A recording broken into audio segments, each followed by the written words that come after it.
I will not cooperate with the ICC. Nakakahiya na eh. Presidente yan, kinukulit natin pabalik-balik, ilang beses na niya sinasabi yan. So ako nahihiya na rin sa kanya. Dapat respetuhin natin yung statement ng Pangulo. This morning and the last night, I have received an information na talagang ayaw niya rin pumunta, ayaw niya mag-attend. So case closed na. Hindi talaga ako pupunta. So final na. Ano yung concern niyo? Institutionally enshrined tradition of the legislature na yung interparliamentary or inter-chamber courtesy. So, Sabi ko nga, wala akong problema. Yun nga lang, I choose not to attend. May option naman tayo eh. May option naman tayo. They can invite us and we can also invite them. But we reserve the option to attend or not, and also them pwede rin silang imbitahan at pwede rin silang hindi mag-attend. Depende sa kanila. Depende rin sa akin. So my final decision is not to attend. pero sir, hindi ba parang mapagkakaitan kayo ng chance to answer directly yung mga issue may kaugnayan dun sa nangyari sa war on drugs ng former administration? Hindi yan ay pagkait sa akin because noon pa man, hindi pa nakulong si dating Senator Laila de Lima, nag-imbestiga na siya noon. At saka yung House of Representatives, nag-imbestiga na rin noon. So parang tingin ko, ipabalik-balik na lang yung investigation. If they have the goods, they have the evidence, then why not file in court right away? So pabalik-balik na lang. So sabi ko, for me, I find it useless to attend. Dahil masasayang lang yung oras natin and pabalik-balik lang yung tanong, pabalik-balik ang sagot. So sir, pabalik-balik ang tanong, pabalik-balik ang sagot, pabalik-balik ang investigation. Ano yung nakikita niyo motibo? Bakit binuhay ng House ang hearing sa war on drugs ng former administration? Ano pa? Ano pa? Ano nga sir? Sino ang nag-file ng resolution? Diba? But then again, I don't like to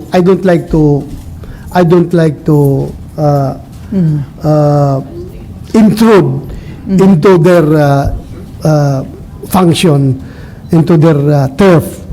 Because nga, sabi ko nga, we have to respect interparliamentary courtesy tradition.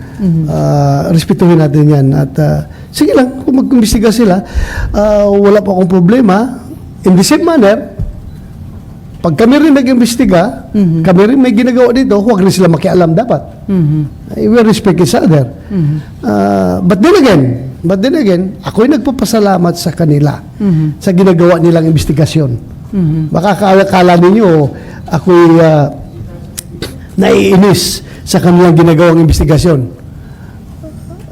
Bagkos ako'y nagpapasalamat sa kanilang ginagawa dahil nga it only goes to show to the international community that the criminal justice system is perfectly functioning here in the Philippines at wala na silang pakialam dapat dahil talagang gumagana not only the criminal justice system but including the legislature. They are functioning. They are investigating this case.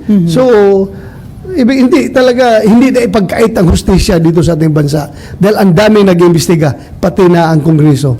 So parang favorable para sa inyo? That's favorable on our part dahil pakita ng international the case because the PNP during that time when I was the chief, we were not party to the case build up, to the filing of the case. Lahat yan ay ginawa ng DOJ. Direct filing ang ginawa ng DOJ. And ang papel lang ng PNP noon during my time was to implement or to serve the warrant of arrest at the time. Hanggang doon lang kami. Yung sa investigation at saka sa filing ng kaso, wala po ang PNP doon. DOJ diretso. Okay. Kasi some are saying na mukhang harassment lang talaga yung drug cases laban kay Senator de Lima para daw patahimikin dahil during that time nag-iimbestiga siya about the Davao Death Squad. Everybody is entitled to his own opinion. Okay, Mean? President, yung sa level ng Chief PNP na tanong, dapat masagot ko rin. Hindi ko hahayaan na hindi ko siya matulungan pag siya ay tinatanong. So, Sir, you said nalaman nyo kagabi final answer ni dating Pangulong Duterte na hindi siya darating. What was the conversation about? Was it over the phone? And ano pong reason ng Pangulo ba't hindi siya darating sa hearing? well, I was just informed by one of his former cabinet member nagsabi sa akin na hindi mag-attend si Pangulong Duterte. So, I just got the information from somebody. Secretary Panelo, sir? Hindi naman, but one of his former cabinet. So, So sir, may nakikita ba kayong political motive? Di ba usually ang investigation in aid of legislation? Pero sabi niyo nga pa ulit-ulit. So may nakikita ba kayong political motive? meron naman talaga. Meron talaga. Just gusto lang talaga nilang ipin down si Pangulong Duterte. Ito nga, why go to ICC? Na functioning naman yung ating mga korte dito. Di ba? Kasi gusto nila na ilalamp lahat yan na gawing crimes against humanity at ipapasa sa ICC where in fact, in truth and in fact, na some of these cases, pagdating pala sa DOJ, dismiss na kagad ang kaso dahil through proper investigation, lalabas at lalabas na justified yung ginawa ng pulis, justified yung nangyayari, at lahat ay ginagawa within the framework of within the legal framework. So, gusto na isama yung lahat para by the numbers ihatid sa ICC kuno. Yun ang gusto nila. Hindi nga nagpo-prosper dito sa local courts, hindi nga pumapasa, doon na pa sa ICC. And we have to treat each case individually. Hindi ko sinabi I must say it clear. Hindi ko sinabi na walang nangyayaring human rights violation during the war on drugs. Aminado tayo dyan na mayroong mga kaso na talagang na-violate yung right ng tao. Kasi kung wala, dapat hindi nakakasuhan yung mga pulis na gumawa ng kalokohan. Kasi kung wala, dapat walang pulis na yun na konbikto, nakasuhan, na konbikto, na kulong. So, meron talaga, meron at meron. Kaya nga dapat imbestigahan individually bawat kaso. Hindi man ito yung isang one act lang na crime against humanity na 100 lang na eroplano binagsakan ng napambam yung isang village, sunog lahat ng tao, patay lahat ng tao. Hindi man ito ganun. May individual man ito na anti-drug operation na nangyayari. So, paano mo imbestigahan as a whole? You treat each case individually. Dapat. Okay, RG Cruz from ABS-CBN, sir. Kapalit ni siya. Sir, ika-clarify Si ko lang. Yes, RG. You believe na yung pag-iimbestiga ng House, because you said you welcome it earlier, proves na hindi kailangan ng ICC. Yes. Patawarin ng dating Pangulong Duterte. At ang sabi niya, umaasa siya na uusad na yung kaso laban sa dating Pangulo sa ICC at sana daw ay humantong na yon sa pag-i-issue ng warrant of arrest. And a comment on that, sir. Ewan ko kung paano niya sinasabi yan na abogado naman sana siya. Bakit pupunta pa siya ng ICC na may korte naman tayo dito? Hindi naman it's not dalawa lang naman yung grounds para pumasok ng ICC. Apo. If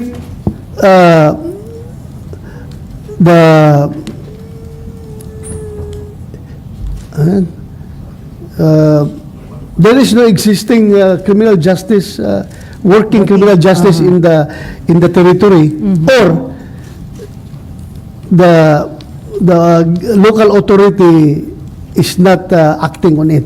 Parang ganun. Dalawa lang yan lahat naman yan, ang answer sa dalawa is parehong yes. Parehong no. Parehong no. Di ba? Parehong no ang sagot doon sa dalawa na yun. So, Okay, related question pa rin from Mean and then Raymond. Sir, isa na lang sa akin on this matter. Related din doon kay Senator De Lima, doon sa latest interview niya after she was freed, ano, sir.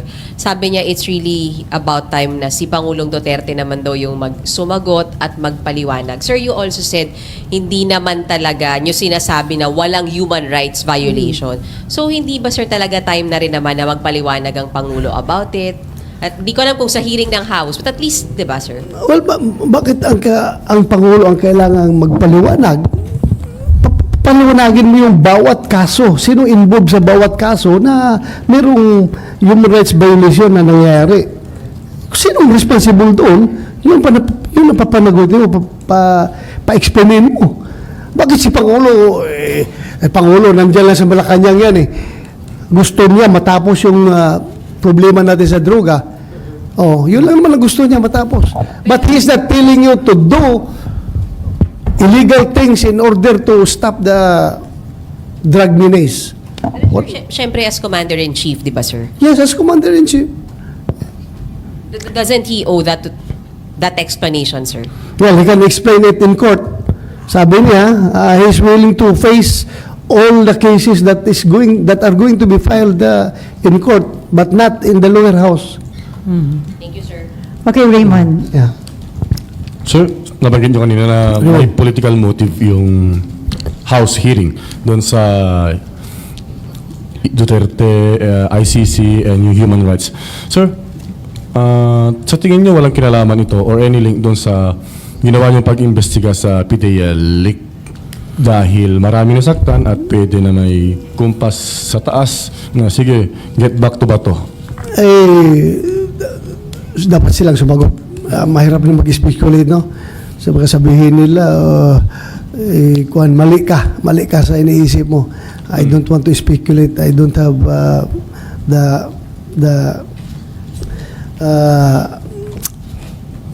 the correct information. Wala, as of now, wala akong information sa ganun. Yung may binabagit si Senator De Lima after being freed, sabi niya babalikan daw niya yung mga may, kumbaga nasa likod ng kanyang pagkakakulong for 6 years or more. Everyone deserves justice. If she feels siya nangangailangan ng hustisya, then we have the courts to go to. Sir, no regrets no regrets at all from your end being the implementer of the anti-drug war. No Regrets. regrets. Thank you. Okay, related question. Raymond, that pass. So, isa lang. Kasi nabanggit mo kanina na parang what you're wary about pag pupunta ka sa house are yung mga left-leaning organizations. Hindi ako worry. I am aware, but Yes. I'm not worry. Yes. I'm aware na gigisahin nila ako. Pero considering the simmering political situation ba doon ba kayo lang ba talaga nakatingin na pwedeng magdiin sa inyo yung mga grupong ito or may mga other groups considering yung nangyayari sa political situation natin ngayon? You hit the nail. You hit the nail. Pwede merong ibang interest groups na pwede magdidiin sa atin. Hindi lang yung kaliwa. At yun ang Lahat ng grupo na galit sa Duterte ay siguradong ikakapitalize yung hearing na yan. Are you not bothered, sir? Ha? Are you not bothered? No, I'm not bothered. Okay, related question from Mav. And then Danielle. Talagang Sir, may magpasi- concerns po ba kayo na makaka-apekto sa election next year, itong ginagawa pong hearing? Dahil sa... Yung pong ginagawang hearing kung makaka-apekto po sa election sa susunod na taon? Well, as far as epekto sa election ay settled na yan eh. During the last elections, ganun man din ginagawa sa atin.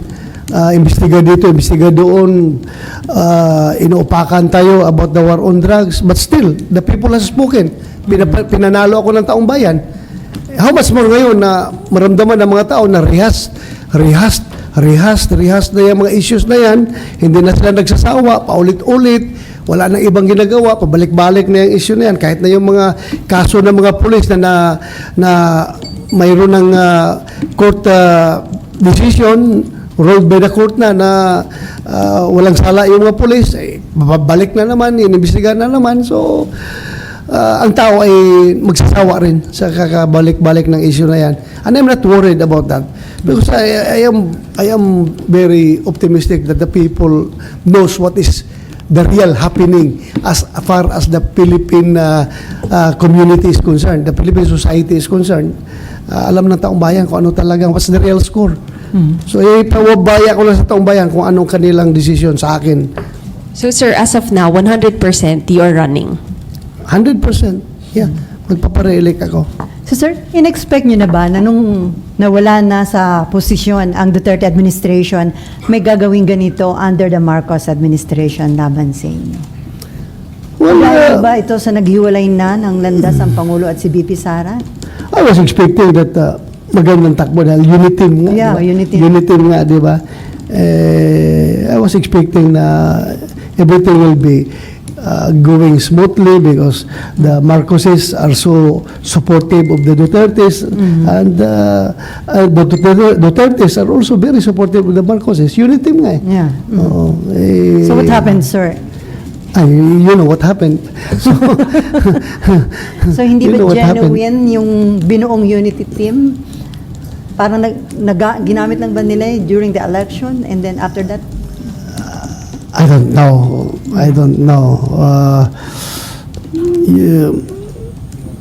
Sige lang. Bahala na kayo dyan. Mag-isip kung ano nang... Anyway, Yes. si Daniel muna and then related question pa rin, Daniel. Sir, klaruhin ko lang yung kanina. May human rights violation kaya nag-iimbestiga. Nung time nyo kahit yung time nyo lang, sir, meron talaga. Meron. Napakasuhan nga yung mga pulis na gumawa yung may bata na binaril doon sa Caloocan, di ba? Ano pa yun? Hindi ba yun violation ng human rights?